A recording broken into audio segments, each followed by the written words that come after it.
Gujarat News has been brought to you by Aaj Tak, सबसे तेज।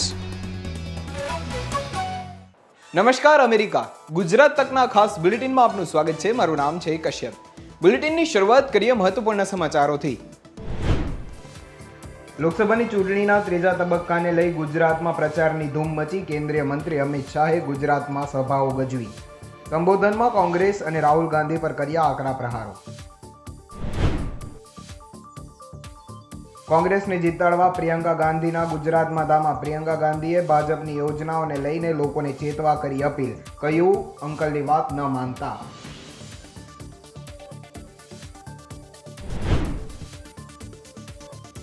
ચૂંટણીને લઈને પક્ષ પલટાનો દોર યથાવત। આપના અલ્પેશ કથિરિયા અને ધાર્મિક માલવિયાના રાજીનામા આપ્યા બાદ ભાજપમાં જોડાશે।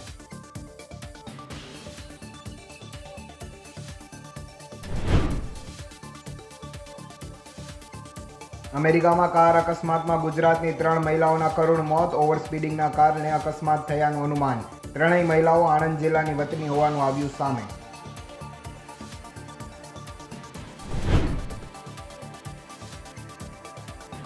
પાટનગર ગાંધીનગરમાંથી ડ્રગ્સ બનાવતી ફેક્ટરી ઝડપાઈ। એટીએસ દ્વારા 25 કિલો સિન્થેટિક ડ્રગ્સ અને રો મટીરિયલ ઝડપાયું।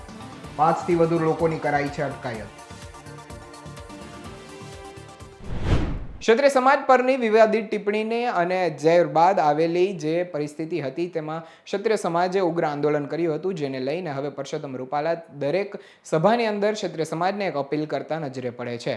શું કહ્યું રૂપાલાએ, જુઓ। એ ક્ષત્રિય સમાજો મારા કારણે હું સ્વીકારવા તૈયાર છું।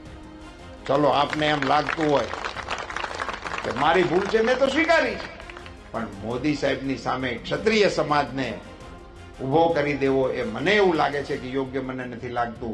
મિત્રો, ક્ષત્રિય સમાજનું ઓપરેશન બીજેપી, ત્યારબાદ પડદા પાછળનો ખેલ, અને ત્યારબાદ હવે સામે આવી રહી છે ભારતીય જનતા પાર્ટીની સૌથી મોટી રણનીતિ। ભારતીય જનતા પાર્ટીની આ રણનીતિ શું ક્ષત્રિય સમાજના આંદોલનને ઠંડુ કરી દેશે? ભારતીય જનતા પાર્ટીની આ રણનીતિ શું હવે સ્પષ્ટ કરે છે કે પરસોત્તમ રૂપાલા જ લડવાના છે, કે પછી ભારતીય જનતા પાર્ટીની આ રણનીતિ એક સંદેશ આપે છે કે માહોલ ગરમ છે, પરસોત્તમ રૂપાલા છેલ્લી ઘડીએ પણ કપાઈ શકે છે? ભારતીય જનતા પાર્ટી, તેની રણનીતિ, પડદા પાછળનો ખેલ અને પરસોત્તમ રૂપાલાની ટિકિટ, આ તમામ મુદ્દા પર વાત આજના વિડીયોમાં। પરસોત્તમ રૂપાલા ફરી એક વખત ક્ષત્રિય સમાજ વિશે બોલ્યા। વડાપ્રધાન મોદીને તેમણે સેફ કરી દીધા। આ પહેલા CR પાટીલ પણ બોલ્યા, એ પહેલા હર્ષ સંઘવીએ પણ બેઠકો કરી, અમિત શાહે પણ બેઠક કરી, પરંતુ પરિણામ આજ દિવસ સુધી નથી આવ્યું। અંતે મિત્રો, અંતે પરસોત્તમ રૂપાલાને કહેવામાં આવ્યું કે તમે પણ આ વસ્તુ ભૂલી દો।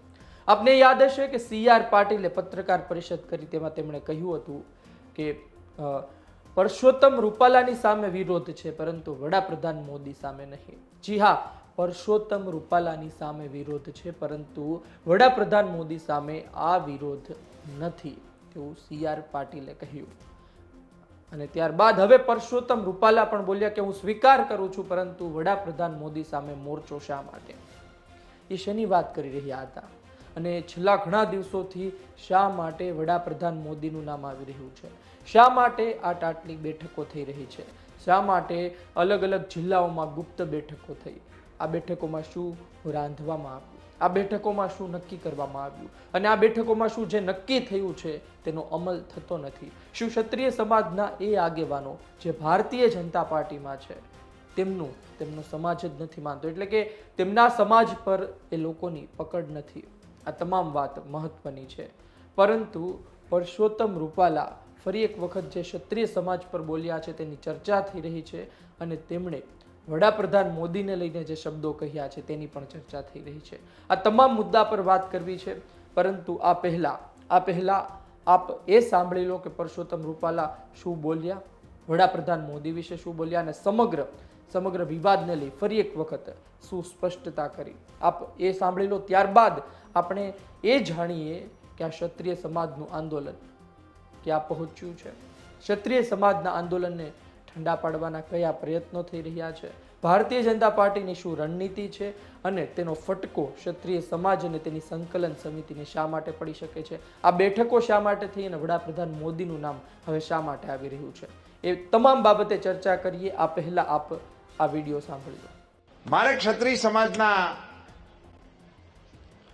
આગેવાનોને સમસ્ત રાજ્યના આ સભાના માધ્યમથી એક વિનંતી કરવી છે કે ભૂલ કરી હતી મેં કરી, એની મેં જાહેરમાં માફી માંગી લીધી, કારણ કે મારો ઈરાદો નહોતો. અને સમાજની સામે જઈને પણ મેં માફી માંગી અને સમાજની વચ્ચે જઈને, અને સમાજે મને એનો પ્રતિસાદ પણ આપ્યો. પણ મોદી સાહેબની સામે શા માટે? ક્ષત્રિય સમાજને મારે કહેવું છે કે તમે તમારા યોગદાનને યાદ કરો. આ રાષ્ટ્રના ઘડતરની અંદર તમારું કેવડું મોટું યોગદાન છે, પાર્ટીના વિકાસની અંદર તમારું કેવડું મોટું યોગદાન છે. અને નરેન્દ્રભાઈ મોદી જેવા વડાપ્રધાન જ્યારે 18 કલાક માણસ ભારત સિવાયની કોઈ વાત વિચારતો ના હોય, મારા દેશ સિવાય કોઈ વિષયની સાથે જેનો નાતો ના હોય, 140 કરોડ દેશવાસીઓને જે માણસ પોતાના પરિવાર તરીકે સંબોધન કરતો હોય, અને એમના આખી વિકાસ યાત્રાના સાથીઓ તરીકે કેટલા ક્ષત્રિય આગેવાનોના હું નામ લઈ શકું. એ ક્ષત્રિય સમાજો મારા કારણે હું સ્વીકારવા તૈયાર છું. ચલો આપને એમ લાગતું હોય કે મારી ભૂલ છે, મેં તો સ્વીકારી છે, પણ મોદી સાહેબની સામે ક્ષત્રિય સમાજને ઉભો કરી દેવો એ મને એવું લાગે છે કે યોગ્ય મને નથી લાગતું. નરેન્દ્રભાઈ મોદી આજે વિશ્વના નેતા છે, આપણા દેશના નેતા છે. હું ક્ષત્રિય સમાજના અગ્રણીઓને વિનંતી કરવાના મતનો છું કે આપ સૌ મોદી સાહેબની સામેના આ આક્રોશને એમાંથી આપ પુનર્વિચાર કરો. આપ સૌ અગ્રણીઓને પણ મારી આગ્રહભરી વિનંતી છે કે સમાજના આગેવાનોની સાથે સમજણનો નવો સેતુબંધ બાંધવા માટેનો આપણે પ્રયાસ કરીએ.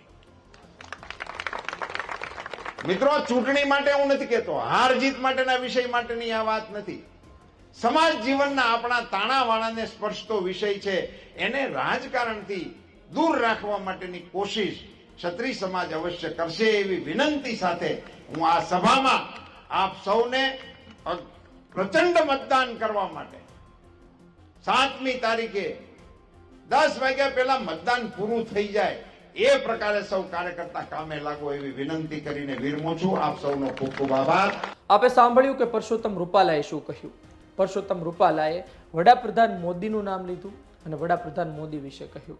આ પહેલા પણ પાટીલે કહ્યું હતું. આમ તમામ બાબતે સ્પષ્ટ કરે છે કે હવે દિલ્હી દરબારથી સંદેશ આવી ગયો છે કે ક્ષત્રિય સમાજનું આ આંદોલન અસર તો કરશે, એટલે કે લોકસભા ચૂંટણીમાં અસર જરૂરથી કરશે, પરંતુ હવે ઉમેદવારોના નામે મત નહીં, વડાપ્રધાન મોદીના નામે મત માંગવાના છે. પરસોત્તમ રૂપાલા કેન્દ્રીય મંત્રી, સાચી વાત. પરસોત્તમ રૂપાલા દિગ્ગજ નેતા, સાચી વાત. પરસોત્તમ રૂપાલા જૂના નેતા, સાચી વાત. પરસોત્તમ રૂપાલાએ રાજ્યસભામાં કામ કર્યું, સાચી વાત. પરંતુ હવે વડાપ્રધાન મોદીનું નામ જ રહેશે અને વડાપ્રધાન મોદીને આ આંદોલનથી દૂર કરવામાં આવશે, એટલે કે આ આંદોલનથી તેમને દૂર કરવાનો પ્રયત્ન કરવામાં આવશે. વડાપ્રધાન મોદીના છબીને ક્ષત્રિય સમાજના આંદોલનની અસર ન થાય તે માટે કામ કરવામાં આવી રહ્યું છે. મુખ્ય વાત એ છે કે પરસોત્તમ રૂપાલા વિવાદથી વડાપ્રધાન મોદીને પણ અસર થઈ રહી હતી. પરસોત્તમ રૂપાલા વિવાદથી ભારતીય જનતા પાર્ટીને પણ અસર થઈ રહી હતી અને સમગ્ર ગુજરાતની વાત હતી. આ જોતા બેઠકો થઈ, આ જોતા નક્કી કરવામાં આવ્યું કે વડાપ્રધાન મોદી સામે ગુસ્સો નથી, તે અન્ય લોકો પણ બોલશે અને પરસોત્તમ રૂપાલા પણ બોલશે કે મારી સામે ગુસ્સો છે એ હું સ્વીકાર કરું છું અને તેની મેં માફી પણ માંગી છે, તેવું તેમણે કહ્યું. પરંતુ મિત્રો, હજુ પણ સવાલ એ જ વાત પર આવીને અટકે છે કે શા માટે ટિકિટ ખેંચવામાં આવતી નથી. પરસોત્તમ રૂપાલા પોતે બોલે છે અને પોતાના યુટ્યુબ એકાઉન્ટમાં આ વિડીયો પણ પોસ્ટ કરે છે. આવી નોબત શા માટે બની? વડાપ્રધાન મોદી ગુજરાત આવી રહ્યા છે, ગુજરાતમાં તેઓ સભા ગજવશે, સૌરાષ્ટ્રમાં તેઓ સભા ગજવશે અને આ સભાઓ થાય તે પહેલાં આ સભાઓ થાય તેની પહેલાં જ સમગ્ર મામલો શાંત કરવાના પ્રયત્ન ચાલી રહ્યા છે. વડાપ્રધાન મોદીનું નામ જોડાયેલું રહેશે તો બેશક દરેક લોકસભા બેઠકમાં નુકસાન થશે, પરંતુ એક વાત સ્પષ્ટ છે કે ક્ષત્રિય સમાજની સંકલન સમિતિએ હજુ સુધી તેવું નથી કહ્યું કે અમે વડાપ્રધાન મોદીની સામે છીએ, અમે અમિત શાહની સામે છીએ. ક્ષત્રિય સમાજની સંકલન સમિતિએ ઓપરેશન બીજેપી શરૂ કર્યું છે, પરંતુ ઓપરેશન મોદી કે ઓપરેશન શાહ નથી શરૂ કર્યું. ભારતીય જનતા પાર્ટીના નેતાઓ જે સાબિત કરવા જઈ રહ્યા છે અથવા તો સાબિત કરી રહ્યા છે એ વાત એ છે કે સંકલન સમિતિના સભ્યો, ક્ષત્રિય સમાજના આગેવાનો વડાપ્રધાન મોદીની સામે મોરચો ખોલી રહ્યા છે, પરંતુ એ વાત ગળે ઉતરતી નથી, કારણ કે ક્ષત્રિય સમાજ જેનો વિરોધ કરતો રહ્યો છે એ ભારતીય જનતા પાર્ટીના નાના મોટા નેતાઓ છે. એ ભારતીય જનતા પાર્ટીનો વિરોધ કરી રહી છે, પરંતુ અમિત શાહની સભામાં વિરોધ કરવામાં આવ્યો હોય તેવું દેખાતું નથી. એવું નથી દેખાતું કે વડાપ્રધાન મોદીનો વિરોધ કર્યો હોય. એટલા માટે લોકો તે પણ કહી રહ્યા છે કે ભારતીય જનતા પાર્ટી વડાપ્રધાન મોદીનું નામ આગળ કરીને જે ક્ષત્રિય સમાજનું ઓપરેશન બીજેપી શરૂ થયું છે, પહેલા ઓપરેશન રૂપાલા હતું, પરંતુ ટિકિટ ના ખેંચી, આ માટે ઓપરેશન બીજેપીમાં તે રૂપાંતરિત થયું અને તમામ લોકસભા બેઠકોમાં વિરોધ કરવામાં આવી રહ્યો છે. પરંતુ હવે તેને વડાપ્રધાન મોદીનું નામ આગળ ધરી શાંત કરવાનો શું પ્રયત્ન ચાલી રહ્યો છે? આ એક સૌથી મોટો સવાલ છે. ક્ષત્રિય સમાજના ઓપરેશન બીજેપી સામે ભારતીય જનતા પાર્ટીએ વડાપ્રધાન મોદીની છબી, વડાપ્રધાન મોદીનો ચહેરો જ મૂકી દીધો છે કે આ તમામ આંદોલન શાંત પડી જાય. શું ભારતીય જનતા પાર્ટીને ડર છે કે કદાચ સમાધાન તો ન થાય, પરંતુ વડાપ્રધાન મોદી ગુજરાત આવે એ દિવસે વિરોધ ના થાય? વડાપ્રધાન મોદી ગુજરાત આવે એ દિવસે બેશક અન્ય જગ્યાએ વિરોધ થશે. જેમ કે વડાપ્રધાન મોદીની ડીસામાં સભા હોય તો બીજા જગ્યાએ વિરોધ થતો હોય, પરંતુ સંકલન સમિતિ કદાચ એ સભા સ્થળે વિરોધ નહીં કરે એ બાબતે તેઓ કદાચ સ્પષ્ટ છે. પરંતુ ભારતીય જનતા પાર્ટીને ડર છે કે વિરોધ કર્યો તો, ભારતીય જનતા પાર્ટીને ડર છે કે સુરેન્દ્રનગરના વઢવાણમાં સભા યોજાઈ અને ત્યાં વિરોધ કર્યો હતો. ભારતીય જનતા પાર્ટીને ડર છે કે જૂનાગઢમાં બેઠક યોજાઈ અને ત્યાં વિરોધ કર્યો હતો. આ તમામ બાબતને લઈને ભારતીય જનતા પાર્ટી પણ અત્યારે સાવચેત છે અને તે એક પગલું ભરી રહી છે. પરસોત્તમ રૂપાલાએ પણ મહેનત કરી લીધી, CR પાટીલે પણ મહેનત કરી લીધી, અમિત શાહે પણ મહેનત કરી લીધી, હર્ષ સંઘવીએ પણ મહેનત કરી લીધી, રત્નાકરે પણ મહેનત કરી લીધી, પરંતુ પરિણામ આવ્યું નથી. હવે વધ્યા છે એક જ હુકમના એકા ભારતીય જનતા પાર્ટીનો સૌથી મોટો ચહેરો કે જેના કારણે સમગ્ર દેશમાં ભારતીય જનતા પાર્ટી એક અલગ સ્તર પર પહોંચી હોય તેવું રાજકીય પંડિતો કહી રહ્યા છે. એ વડાપ્રધાન મોદી, દેશના વડાપ્રધાન નરેન્દ્ર મોદી પર હવે નજર છે અને વડાપ્રધાન મોદી ગુજરાત આવે એ પહેલા જ આ તમામ પ્રયત્ન થઈ રહ્યા છે. હવે આ તમામ પ્રયત્નમાં વડાપ્રધાન મોદીને આંદોલનથી દૂર કરવાનું, વડાપ્રધાન મોદી ક્ષત્રિય સમાજની વિરુદ્ધમાં નથી એ સાબિત કરવાનો પ્રયત્ન ચાલી રહ્યો છે, પરંતુ એ વાત ગળે જ ઉતરતી નથી, કારણ કે ક્ષત્રિય સમાજે વડાપ્રધાન મોદીનો વિરોધ કર્યો જ નથી. ભારતીય જનતા પાર્ટીની આ મોટી રણનીતિ છે ક્ષત્રિય સમાજને શાંત કરવા માટેની, કે પછી વડાપ્રધાન મોદીનો ખરેખર વિરોધ થઈ રહ્યો છે. નિલેશ કુંભાણીના કાંડ બાદ હવે કોંગ્રેસ ડેમેજ કંટ્રોલ કરતું હોય તેવું લાગી રહ્યું છે. જે બાબતે શક્તિસિંહે શું કહ્યું, આવો સાંભળીએ. લોકસભાની ચૂંટણીના માહોલની વચ્ચે આપણી સાથે ગુજરાત પ્રદેશના અધ્યક્ષ શક્તિસિંહ ગોહિલ છે. એમની સાથે વાત કરીશું. બાપુ, કેવો ચાલે છે પ્રચાર? ગરમી પણ ફૂલ છે અને કેવો પ્રચાર છે? હું આભાર માનીશ ગુજરાતના વહાલા મતદાતાઓ. એમના પ્રેમ, આશીર્વાદ અને સમર્થન સંપૂર્ણપણે કોંગ્રેસના ઉમેદવારો અને કોંગ્રેસ પક્ષ સાથે છે. અને કારણો પણ છે કે ભારતીય જનતા પાર્ટીનો અહંકાર આસમાને પહોંચ્યો છે. લોકો સાથે લોકશાહીમાં સંવાદ કરવો પડે. કોઈ પણ ગ્રુપ, જૂથ કે વ્યક્તિ આક્રોશમાં કે પોતાની તકલીફ કે પોતાને ન ગમતી વાત થઈ છે તો એના માટે અવાજ ઉઠાવે. તો લોકશાહીમાં સત્તામાં પક્ષ હોય, નેતા હોય કે રાજકીય પક્ષ હોય, એને પહેલા સંવાદ કરવો જોઈએ, સંઘર્ષ નહીં. ભારતીય જનતા પાર્ટી મતો મળે છે એટલે એટલા અહંકારમાં છે કે સંઘર્ષ કરે છે, સંવાદ નહીં. પહેલા પાટીદાર આંદોલન થયું, 14 પાટીદાર દીકરા શહીદ થયા, સંવાદ નહીં કર્યો. બહેનો દીકરીઓને પાટીદારના ઘરમાંથી કાઢીને મારવાનું પાપ કર્યું, દેશદ્રોહીઓના કેસ કર્યા, સંઘર્ષ કર્યો. જુનાગઢમાં એક કોળી દીકરીનું મૃત્યુ થાય છે.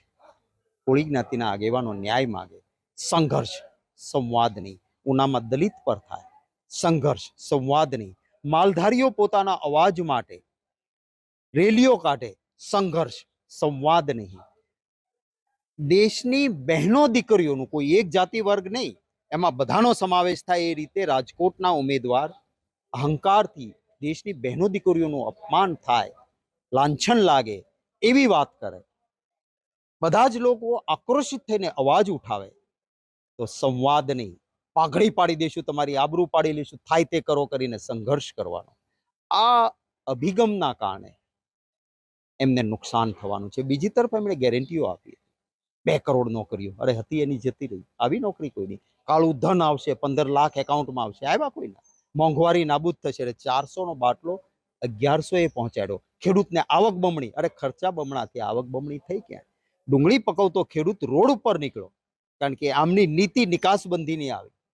આજે કપાસ અને ઘઉંના ભાવ છે એનાથી ડબલ મળવા જોઈએ, કારણ કે યુક્રેન અને રશિયાનું યુદ્ધ ચાલે છે. નીતિ સરખી રાખીએ તો આનો ફાયદો આપણે લઈ શકીએ, પણ ખેડૂતને ફાયદો નથી. ફિક્સ પગારનો કર્મચારી, આઉટસોર્સિંગ વાળા કર્મચારી, જૂની પેન્શન યોજના માંગતા કર્મચારી, આંગણવાડીની બહેનો વાત કરવા નીકળ્યા કે અમારી વાત સાંભળો, તો સંઘર્ષ સંવાદ નહીં. એટલે આ બધા મુદ્દાઓ છે. સામે અમારો એક સકારાત્મક એજન્ડા છે કે 30 લાખ નોકરીઓ ખાલી છે, કોંગ્રેસની સરકાર બને, એક ઝાટકે ભરી દઈશું. ડિગ્રી વાળો હશે એને વર્ષે 1 લાખ રૂપિયાનું સ્ટાઇફંડ આપીશું.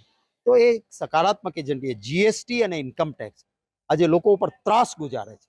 અમે કહ્યું છે કે આ ઇન્સ્પેક્ટર રાજ ખતમ કરીને, કોઈ વેપારી છે, કોઈ આતંકવાદી નથી, એને તકલીફ ન પડે. એટલે એક સકારાત્મક મુદ્દા પણ છે, એના કારણે સાથ અને સ્મરણ. મારે સમયની મર્યાદા છે. એક નિલેશ કુંભાણીનો જે મામલો જે છે એ લઈને કોંગ્રેસને ખબર કેમ ના પડી? ખાસ કરીને જે આખો મામલો છે બહાર આવ્યો, તો એ મામલો કેવી રીતે ખબર કોંગ્રેસને વહેલી કેમ ખબર ના પડી? કારણ કે એવું કહેવાય છે કે કેટલા દિવસથી આ જે પ્લાનિંગ ચાલતું હતું કે એ ઉમેદવારી પાછી ખેંચશે, અથવા તો જે આખો મામલો શું છે? તમે અત્યારે મારી સામે ઉભા છો, તમારી દિલનો એક્સરે તો હું કરી ના શકું. તમે અહીંથી બહાર નીકળો અને તમે કોઈ લાલચ કે ડરની અંદર આવી જાઓ અને તમે કોઈ પગલું ભરો, તો એની ગેરંટી કોણ દે? માણસના આત્માની ગેરંટી માણસનો આત્મા જ દઈ શકે. જે તે સમયે બધાનું માનવું હતું કે કોર્પોરેશન લડેલો હતો, કેડરમાંથી નીકળેલો વ્યક્તિ છે, ધારાસભા લડેલો છે, આ વ્યક્તિ યોગ્ય છે. જે તે સમયે જે સંજોગ હતા જોઈને લાગ્યું હોય, એમની રેલીઓ થતી હતી, પ્રચાર કાર્ય ચાલુ હતું, ભાજપ પર હલ્લાબોલ કરતા હતા. ફોર્મ રદ થયા પછી પણ બહાર આવીને તમને લોકોને એમણે ઇન્ટરવ્યૂ આપ્યો કે મારા ઉપર ખૂબ ભાજપનું દબાણ હતું, ભાજપ પર પ્રહારો કર્યા. એટલે માણસના આત્માની, અમારે ત્યાં જે નેતાઓ હતા એ ભાજપના નેતાઓને રંગાબિલ્લા કહેતા હતા, ફૂલ પ્રહાર કરતા હતા. આ પાટલી બદલે આવી વિચારધારાવાળો માણસ એવું કોઈ કલ્પના નહોતું કરી શકતું, છતાં એ પણ પાટલી બદલીને ગયા. તો કોઈ માણસની અંદર એક્સરે ઉતારીને કાલે શું કરશે, ભવિષ્ય કોઈનું, એ માણસ સિવાય કોઈ નક્કી નથી કરી શકતો. અને આ મેટર કોર્ટોમાં જવાની છે, સુપ્રીમ કોર્ટ, હાઈકોર્ટ, સબજ્યુડાઇઝ થવાની છે. એટલે આ મુદ્દા પર લાંબી ટિપ્પણી કરવી એ પ્રદેશ પ્રમુખ તરીકે, અને હું વકીલ પણ છું એટલે હું જાણું છું, એટલે એમાં હું જાદી ટિપ્પણી નહીં કરું. Thank you. બસ હોય ગયું. ચલો. તો આ હતા શક્તિસિંહ ગોહિલ. તેમને તમામ મુદ્દે ગુજરાત તક સાથે ખાસ વાત કરી છે. નરેન્દ્ર પેપરવાલા, ગુજરાત તક, છોટાઉદેપુર. બુલેટિનમાં રોકાઈશું એક બ્રેક માટે. Gujarat News has been brought to you by Aaj Tak, Sabse Tez.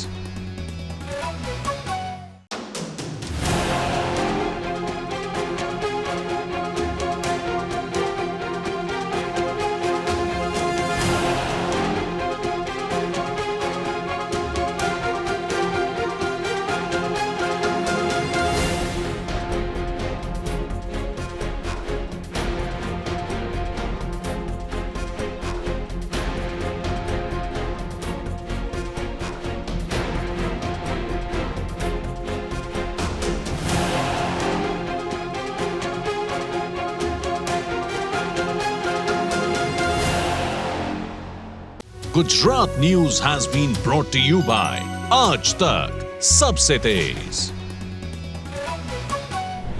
ગુજરાતની અંદર હાલ તો લોકસભા 2024ની ચૂંટણીને લઈ અને દિલ્હીથી દિગ્ગજ નેતાઓ અહીંયા પ્રચાર પ્રસાર માટે આવી રહ્યા છે. તેમાંથી મુકુલ વાસનિક પણ આવ્યા હતા અને તેમની સાથે ગુજરાત તકે વાત કરી છે.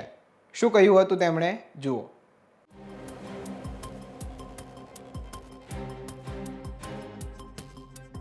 हमारे साथ मुकुल वासनिक है, उनसे बात करते हैं. मुकुल वासनिक के सर बताएं कि गुजरात के अंदर चुनाव प्रचार है, कांग्रेस की कैसी तैयारी? कांग्रेस की अच्छी तैयारी है. सभी साथियों को मिलकर हम इस चुनाव में आगे बढ़ रहे हैं. लोगों का समर्थन भी हमें मिल रहा है.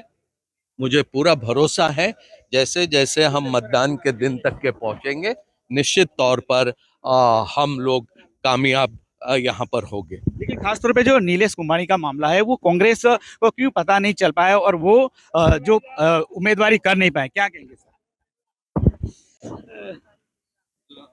भारतीय जनता पार्टी की राजनीति इतने निचले स्तर तक के पहुंच गई है कि जो हमारे लोकतांत्रिक व्यवस्थाओं में नहीं चल सकता है. जिस तरह से उन्होंने किया है मैं समझता हूं एक तरह से लोकतंत्र पर डाका डालने की कोशिश की. लोग उसका जवाब देके रहे. लेकिन नीलेश कुंभानी का पता क्यों कांग्रेस को पहले नहीं चला सर? तो ये थे गुजरात प्रभारी मुकुल वासनिक, जिन्होंने बताया कि जो लोकतांत्रिक पे ये हमला है, ऐसा उनका कहना है. नरेंद्र पेपरवाला, छोटाउदेपुर. હાલ બુલેટિનમાં બસ આટલું જ. મને આપશો રજા. નમસ્કાર. Gujarat News has been brought to you by Aaj Tak, सबसे तेज.